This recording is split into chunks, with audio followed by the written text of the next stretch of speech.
Azərbaycan enerji sektoru yeni mərhələyə qədəm qoyub. Prezident İlham Əliyevin enerji siyasətinə uyğun olaraq nəinki Azərbaycanda, İmobilikdə MDB məkanında ilk və ən böyük batareya enerji saxlanış mərkəzləri yaradılıb. Belə ki, Azərenerjinin 100% daxili maliyyə vəsaiti hesabına paytaxta yaxın Abşeron və ölkənin mərkəzində yerləşən Ağdaş yarımstansiyalarının ərazisində ümumi gücü 250 meqavat, enerji tutumu isə 500 meqavat saat olan müasir batareya enerji saxlanış sistemləri qurulub.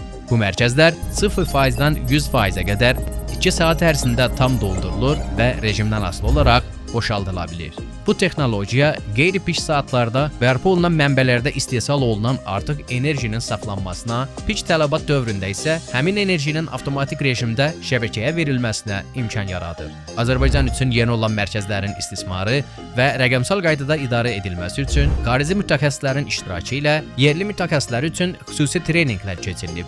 Qeyd edək ki, yeni mərkəzlərin yaradılması, boyemlərin enerji sistemə əks təsirlərinin yumşaldılması, dəyişkənliyin balanslaşdırılması, tezliyin sabit saxlanılması, pik yüklərin ödənilməsi, günəş enerjisinin azalması saatlarında yük qrafikinin hamarlanması və qəza hallarında enerji sisteminin sıfırdan bərpası baxımından strateji əhəmiyyət daşıyır.